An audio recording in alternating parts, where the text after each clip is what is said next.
Bonjour et bienvenue à l'église Jésus-Christ, Roi des Nations, pour ce message de culte du 28 juin 2026.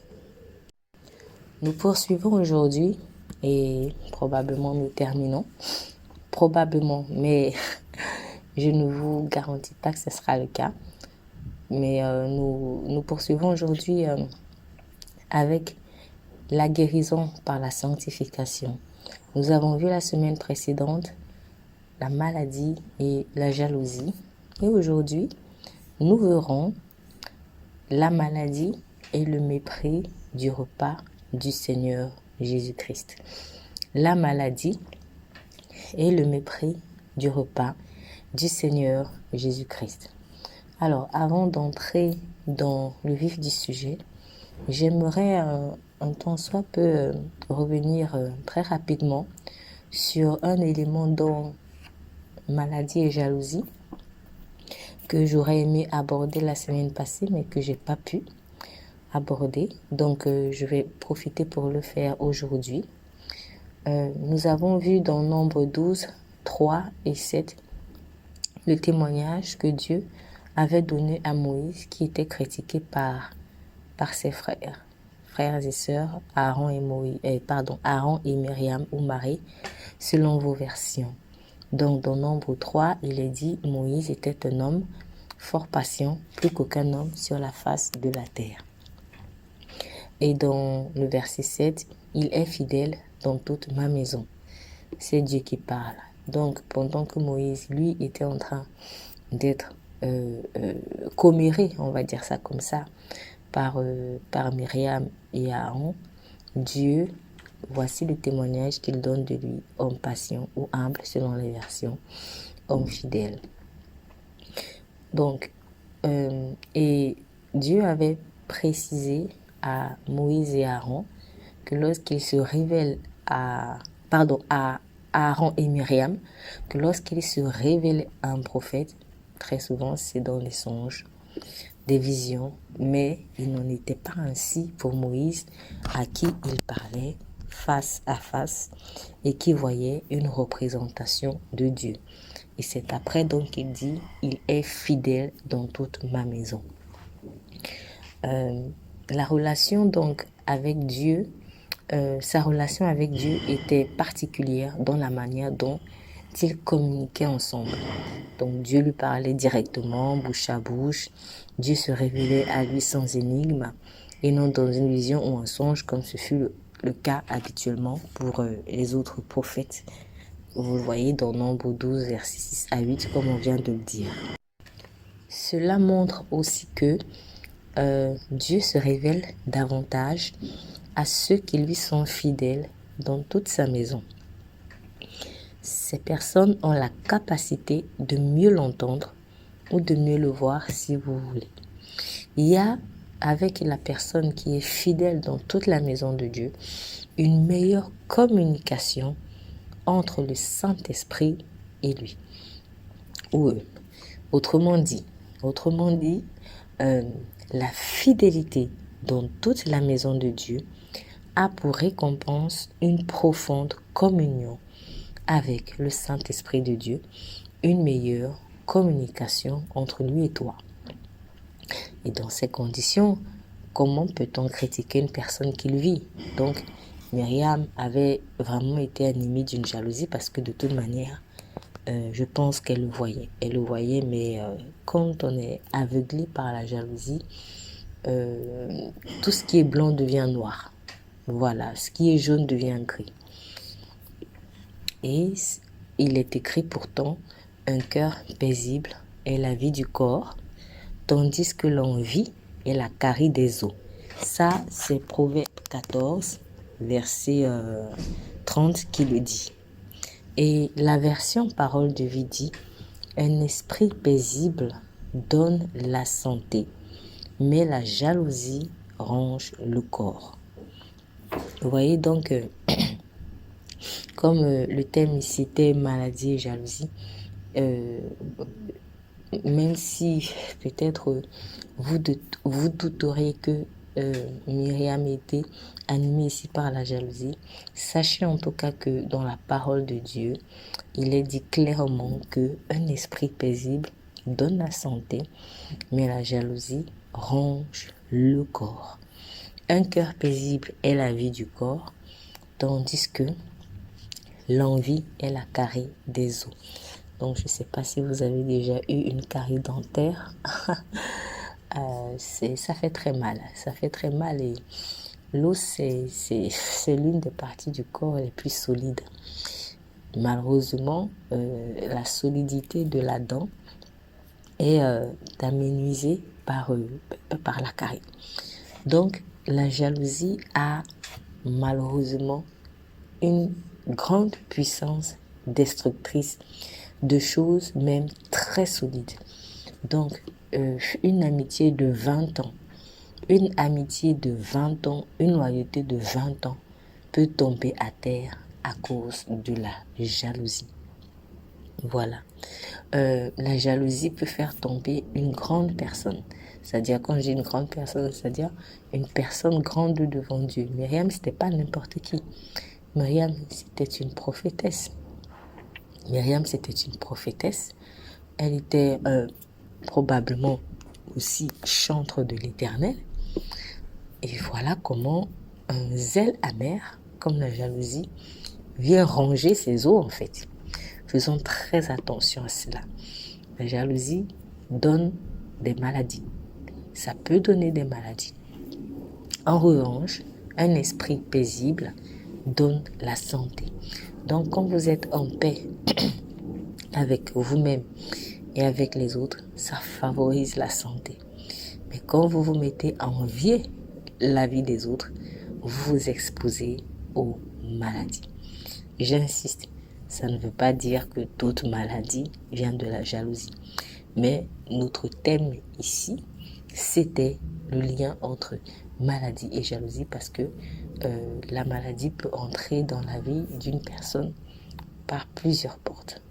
Cela ne veut pas dire que chaque fois que vous tombez malade, vous avez commis une faute. Non. Si je m'expose au froid, je sors sans me couvrir, mais je ne vais pas être étonnée que je chope, je sais pas moi, une grippe ou quelque chose comme ça. Donc, on ne parle pas de ça ici, mais on parle de veiller à son cœur et sachant que le fait de ne pas veiller à son cœur, comme par exemple le fait de laisser la jalousie pénétrer notre cœur, en fait, ça peut ouvrir des portes à la maladie et il faut que nous soyons bien conscients de cela. L'une des choses qu'on pouvait aussi souligner, c'est que, je l'ai déjà dit tantôt, mais la jalousie, c'est un zèle amer. C'est-à-dire que vous pouvez voir une personne faire des choses en apparence bien, mais en fait, elle le fait pas parce qu'elle aime vraiment Jésus, mais c'est parce qu'elle est amèrement zélée. Elle est en compétition avec je ne sais pas qui. En tout cas, avec une personne qui est jalouse au fond. Dans la Bible, on utilise souvent indifféremment les deux expressions jalousie et zèle amer. Ainsi, quand ton zèle pour faire quelque chose n'est pas pur devant Dieu, tu t'exposes aux maladies et même à la mort, comme ce fut le cas de 2 des 4 fils d'Aaron qui moururent en offrant du feu étranger à l'autel de Dieu. Je parle de Nadab et Abihu. De toute façon, la finalité de la maladie qui n'est pas traitée, c'est la mort. Donc, ayons un cœur en paix et ne laissons pas le mauvais zèle nous agiter intérieurement de peur de finir malade. Sur ce, en ce qui concerne la maladie et le mépris du Seigneur Jésus, nous allons dans 1 Corinthiens 11, verset 30 qui dit « C'est pour cela qu'il y a parmi vous beaucoup d'infirmes et de malades et qu'un grand nombre sont morts. » Alors, nous allons remonter un peu plus haut pour comprendre le contexte de cette parole de l'apôtre Paul. 1 Corinthiens chapitre 11, verset 17. En donnant cet avertissement, ce que je ne loue point, c'est que vous vous assemblez, non pour devenir meilleurs, mais pour devenir pire. Et d'abord, j'apprends que lorsque vous vous réunissez en assemblée, il y a parmi vous des divisions. Et je le crois en partie, car il faut qu'il y ait aussi des sectes parmi vous, afin que ceux qui sont approuvés soient reconnus comme tels au milieu de vous. Lors donc que vous vous réunissez, ce n'est pas pour manger le repas du Seigneur, car quand on se met à table, chacun commence par prendre son propre repas, et l'un a faim, tandis que l'autre est ivre. N'avez-vous pas des maisons pour y manger et boire? Ou méprisez-vous l'Église de Dieu et faites-vous honte à ceux qui n'ont rien? Que vous dirai-je? Vous louerai-je? En cela, je ne vous loue point. Car j'ai reçu du Seigneur ce que je vous ai enseigné. C'est que le Seigneur Jésus, dans la nuit où il fut livré, prit du pain. Et, après avoir rendu grâce, le rompit et dit, « Ceci est mon corps, qui est rompu pour vous. Faites ceci en mémoire de moi. » De même, après avoir soupé, il prit la coupe et dit, « Cette coupe est la nouvelle alliance en mon sang. Faites ceci en mémoire de moi, toutes les fois que vous en boirez. Car toutes les fois que vous mangez ce pain et que vous buvez cette coupe, vous annoncez la mort du Seigneur jusqu'à ce qu'il vienne. C'est pourquoi celui qui mangera le pain ou boira la coupe du Seigneur indignement sera coupable envers le corps et le sang du Seigneur. Que chacun donc s'éprouve soi-même et qu'ainsi il mange du pain et boive de la coupe. Car celui qui mange et boit sans discerner le corps du Seigneur mange et boit un jugement contre lui-même. C'est pour cela qu'il y a parmi vous beaucoup d'infirmes et de malades et qu'un grand nombre sont morts. Dans la suite, il dit, je vais un peu rapidement, si nous nous jugions nous-mêmes, nous ne serions pas jugés. Mais quand nous sommes jugés, nous sommes châtiés par le Seigneur afin que nous ne soyons pas condamnés avec le monde. Ainsi, mes frères, lorsque vous vous réunissez pour le repas, attendez-vous les uns les autres. Si quelqu'un a faim, qu'il mange chez lui afin que vous ne vous réunissiez pas pour attirer un jugement sur vous. Je réglerai les autres choses quand je serai arrivé. Amen. Donc, visiblement, il y avait du désordre dans l'église de Corinthe. Et l'un de ces désordres-là, en fait, portait sur la manière de célébrer le repas du Seigneur. Le corps et le sang de Jésus-Christ ont été donnés à la croix pour nous libérer du péché. Malheureusement, dans le monde occulte, en fait, ils essayent d'imiter ça en mangeant parfois même de la chair humaine, en buvant du sang humain ou du sang d'animal. Bref, c'est vraiment, permettez-moi l'expression, assez sauvage et cruel. Mais le Seigneur Jésus nous a tellement facilité la tâche. Aujourd'hui, nous n'avons pas besoin d'aller manger la chair de quelqu'un ou de boire le sang de quelqu'un pour nous rappeler cette alliance dans laquelle nous sommes avec Dieu. Il nous a donné un symbole du pain et du sang. Et son sang, en fait, que on pouvait boire avec du fruit de la vigne. Bon, certains vont boire du vin, c'est aussi du fruit de la vigne. D'autres vont boire simplement du jus de raisin. Faites selon votre conviction, pourvu que ce soit du fruit de la vigne. Cependant, il y avait des abus. Il y avait des abus dans l'église de Corinthe.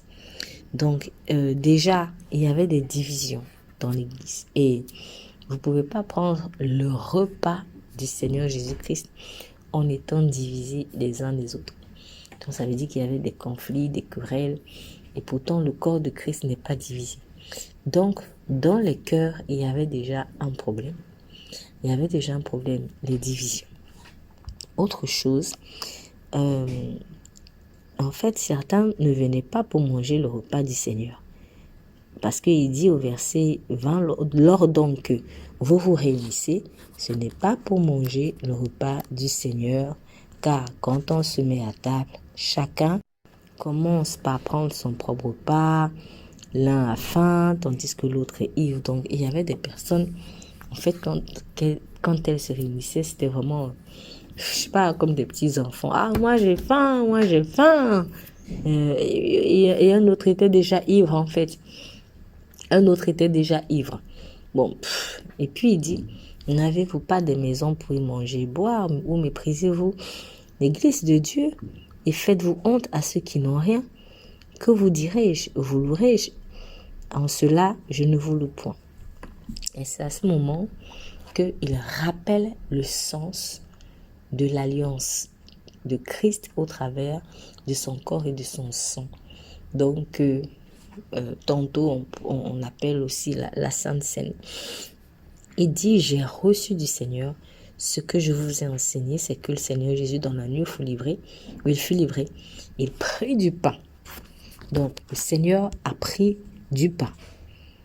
Comme c'était la célébration de la Pâque, donc on peut dire c'était du pain non levé.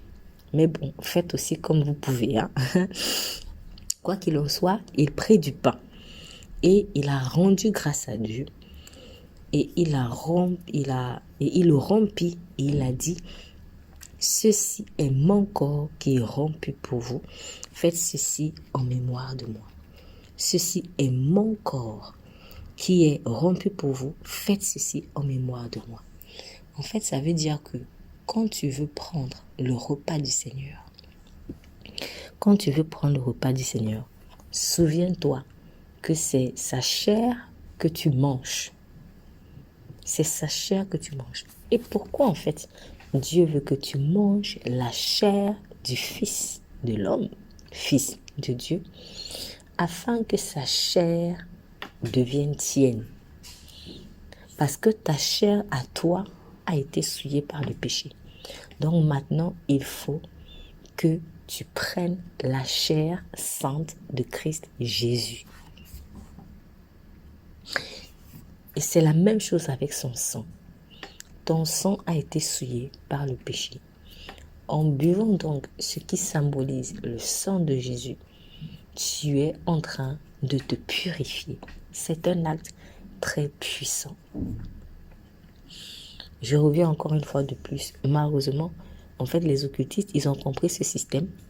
Mais bon, puisqu'ils rejettent l'alliance de Jésus-Christ, ils le font, par exemple, avec des bébés. Voilà, ils vont sacrifier des bébés et puis ils boivent le sang de bébé. Pourquoi? Eh bien, c'est pour se faire une nouvelle jeunesse. Spirituellement, ils acquièrent de la force comme ça. Et bon, s'ils le font tout le temps, c'est que quelque part ça marche. Quelque part ça marche. Mais ça ne sera jamais, jamais, in fine, efficace. Parce que même le sang d'un bébé restera toujours infecté par le péché. Donc, arrêtons de faire des pratiques dans lesquelles Satan il nous trompe. C'est vrai qu'un bébé, c'est un bébé, mais même le sang d'un bébé est infecté par le péché. Parce qu'un bébé reste fils d'Adam. Il vaut mieux boire le sang de Jésus. Et le Seigneur Jésus-Christ nous a facilité la tâche. Tu n'as pas besoin d'aller sacrifier un animal ou un être humain, même fût-il un bébé, pour pouvoir te régénérer. Va boire le sang de Jésus. Va boire le sang de Jésus. As-tu du jus de raisin? Vas-y. As-tu un peu de vin? Et est-ce que tu en bois? Ok. Fais-le. Fais selon ta conviction, mais en tout cas pourvu que ce soit du sang de Jésus. Bon, peut-être quelqu'un va se dire, je n'ai ni l'un ni l'autre. Bon, personnellement, quand je n'ai ni l'un ni l'autre, je prends de l'eau. Voilà. L'essentiel, c'est que j'y mets ma foi. Et je sais que dans cette boisson de l'eau que je prends, bien, ça représente le sang de Jésus. Donc, je ne dis pas alors maintenant, vous devez prendre tout et n'importe quoi. Faites selon vos moyens. Le plus important ici, c'est la foi que vous y placez et le respect que vous donnez au corps et au sang de Jésus. Mais sachez que c'est un acte puissant. C'est un acte très puissant. La commémoration du sacrifice de Jésus-Christ à la croix est un acte très puissant. La commémoration du sacrifice de Jésus-Christ à la croix est un acte très puissant. Et en prenant son corps et son sang, tu es en train de te charger de puissance. C'est-à-dire, tu commémores son sacrifice à la croix et donc tu te charges de puissance. Ce n'est pas n'importe quoi. Donc ici, on pourrait parler de la puissance de la commémoration des bienfaits de Dieu. La puissance de la commémoration des bienfaits de Dieu qui entraîne un renouvellement spirituel, un rafraîchissement de l'amour pour Dieu ou un rappel de l'amour de Dieu à mon égard, et cela va même affecter ton corps parce qu'il y a des guérisons qui peuvent se manifester au travers de l'alliance du Seigneur Jésus-Christ ou de la Sainte Seine, comme tu veux. C'est très important. Il y a des personnes qui ont été guéries en prenant l'alliance du Seigneur Jésus-Christ. Moi, je peux en témoigner. Donc, c'est un acte très, très, très, très puissant. Ça te régénère spirituellement et ça te régénère physiquement. Oui.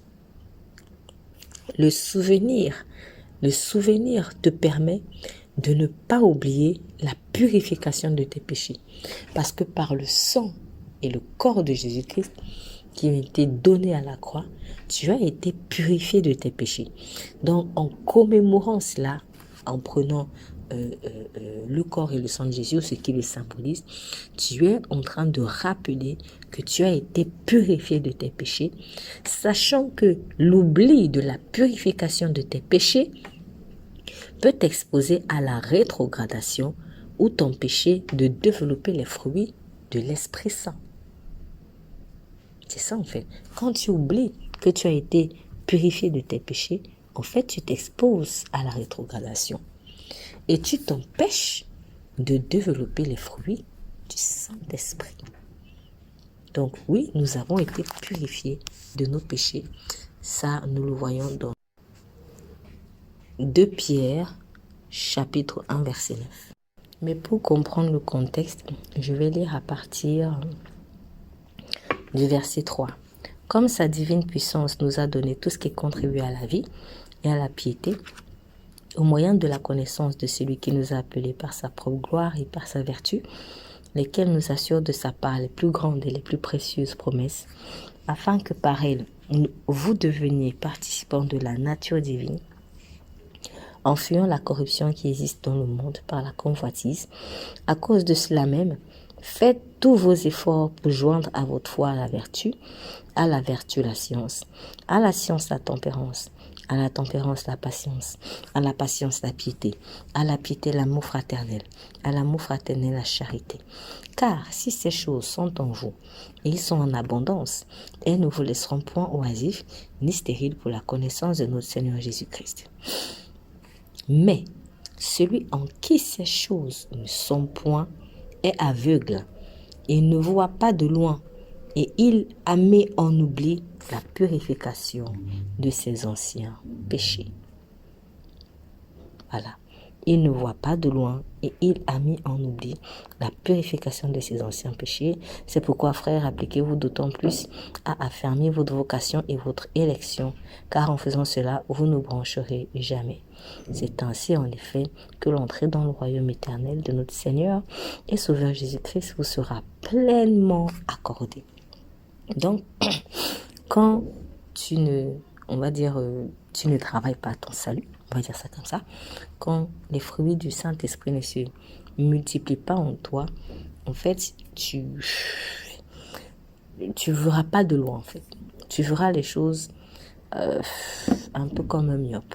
Tu verras pas de loin et tu oublieras la purification de tes anciens péchés. Or, quelqu'un qui a oublié qu'il a été purifié de ses anciens péchés, c'est très grave. Pourquoi ? Parce que tu risques revenir dans un esprit de condamnation. Et une personne qui marche dans la condamnation Donc, c'est une personne dont la conscience, finalement, n'est pas purifiée, elle est souillée. Et tu ne peux pas servir Dieu dans ces conditions. Tu ne peux pas servir Dieu dans ces conditions. En oubliant la purification de tes anciens péchés, tu risques de marcher dans la condamnation et donc commettre ou recommencer à commettre ces péchés que tu avais oubliés. On en vient à ce que dit le proverbe. Le chien est retourné à ce qu'il a vomi. Le chien est retourné à ce qu'il a vomi. Donc, ah oui, il y a un autre passage aussi. C'est 2 Pierre 2, 22. La truie lavée s'est vautrée dans le bourbier.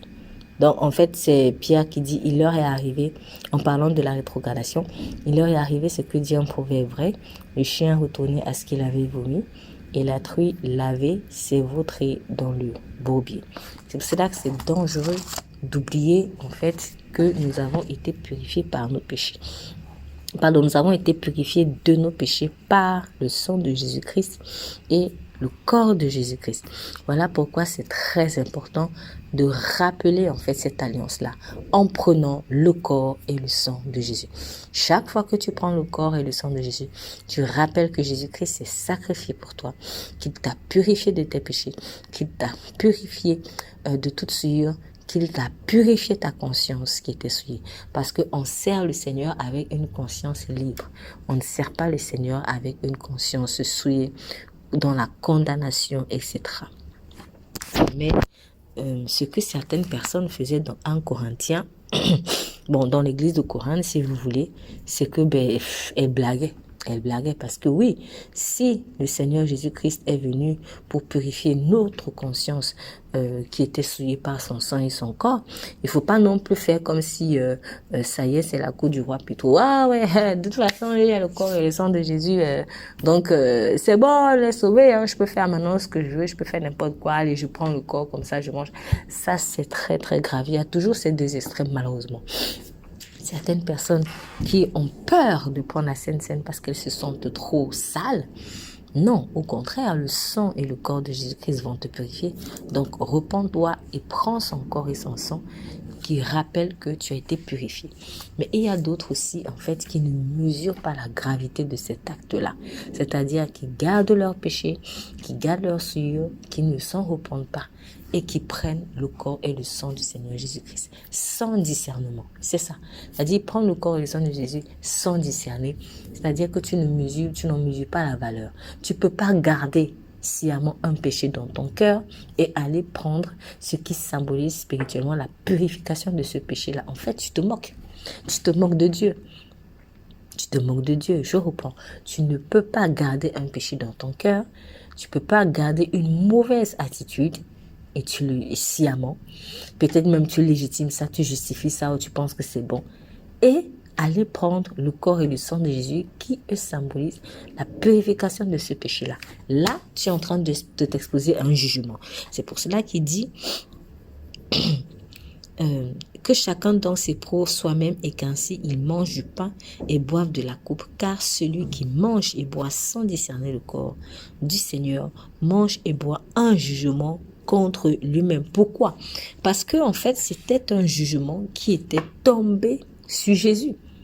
Donc, quand tu gardes le péché en prenant le corps et le sang de Jésus-Christ qui sont censés purifier le péché, le jugement qui était tombé sur Jésus-Christ, ça retombe sur toi. Parce qu'il n'y a plus d'échange. En prenant le corps et le sang de Jésus-Christ, tu rappelles qu'il y a eu un échange entre toi et lui. C'est-à-dire que toi, tu lui as communiqué tes souillures et lui, il t'a communiqué sa nature sainte. Alors maintenant, quand toi, tu veux garder tes souillures, et tu vas prendre l'alliance et le corps de Christ. Donc, c'est comme si tu dis, je garde mes saletés et je prends encore la sainteté de Dieu. Les ténèbres et la lumière ne peuvent pas marcher ensemble. Qu'est-ce que le Seigneur a dit dans le livre d'Apocalypse? Il a dit, ou tu es froid, ou tu es chaud. Si tu es tiède, je te vomirai. Le tiède, c'est quoi? C'est le mélange du froid et du chaud. Donc, mélange du froid et du chaud, ça égale vomi. On va te vomir. On va te vomir. Donc, quand tu veux mélanger les ténèbres et la lumière, en gardant le péché et en prenant encore le sang et le corps de Jésus-Christ qui est saint, Là, tu es en train de prendre du tiède et la conclusion, ça sera vomissement. C'est très, très grave. Donc, il faut, quand tu prends tu manges et bois sans discerner le corps du Seigneur, tu es en train de prendre un jugement contre toi-même. Et visiblement, beaucoup de personnes le faisaient. Et l'apôtre Paul explique que c'est pour cela qu'il y a parmi vous beaucoup d'infirmes et de malades et qu'un grand nombre sont morts. Ça veut dire que dans l'église de Corinthe, beaucoup sont morts en ayant pris le corps du Seigneur Jésus sans discerner. Ils ont gardé leur souillure et en fait, leur vieil homme. C'est-à-dire, ce sont des personnes qui disent avoir donné leur vie à Christ, mais qui ne se laissent pas travailler dans leur caractère. Ils gardent leur souillure. Et en même temps, ils prennent le repas du Seigneur comme si c'était juste une formule, quelque chose comme ça. C'est pas quelque chose comme ça. C'est pas quelque chose comme ça. S'il vous plaît, ne blaguons pas avec les choses spirituelles. Ne blaguons pas. Dieu est très sérieux quand il fait ces choses. Si tu allais présenter du feu étranger devant l'autel, tu mourrais. Donc, comment crois-tu que le corps et le sang de Jésus qui ont été donnés à l'autel du sacrifice, tu vas le prendre comme ça, sans discerner, comme si c'est un jeu, alors que tu gardes ton mauvais caractère et il va rien t'arriver? Faisons attention. L'idée ici, c'est pas de faire peur, parce qu'il y en a, j'insiste, je répète encore, qui eux alors jamais ne prennent la Sainte Seine parce qu'ils ont péché.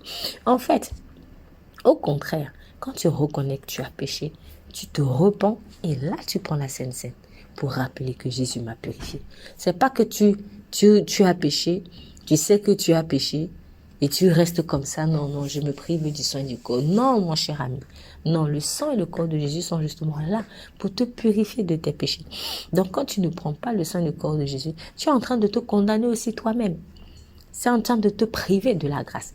Ne te prive pas de la grâce, s'il te plaît. Si tu sais que tu as commis un péché, repens-toi sincèrement et prends la Sainte Seine. Prends le repas et le corps du Seigneur. Prends le sang du pardon qui ôte le péché du monde. Prends le pain du pardon qui purifiera ta chair. Prends-le, n'aie pas peur. Mais ne le prends pas comme si c'est un repas ordinaire. Ne le prends pas comme si c'est juste pour calmer une faim parce que tu as faim.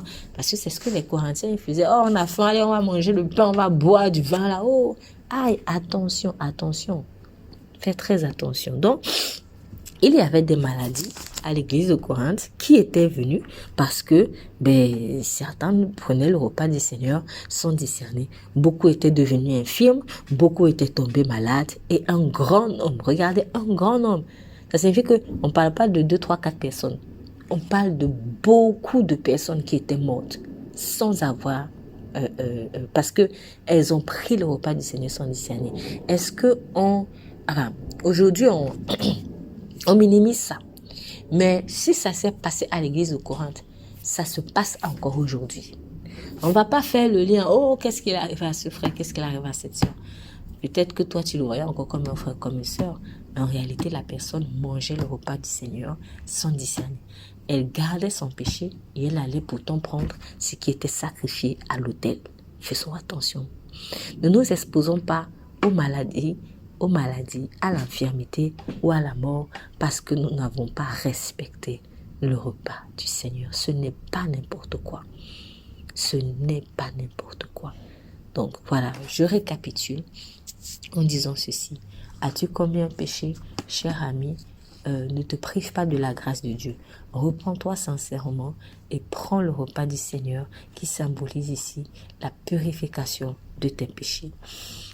As-tu commis un péché que tu pratiques encore, tu le fais sciemment, tu ne t'en es pas repenti?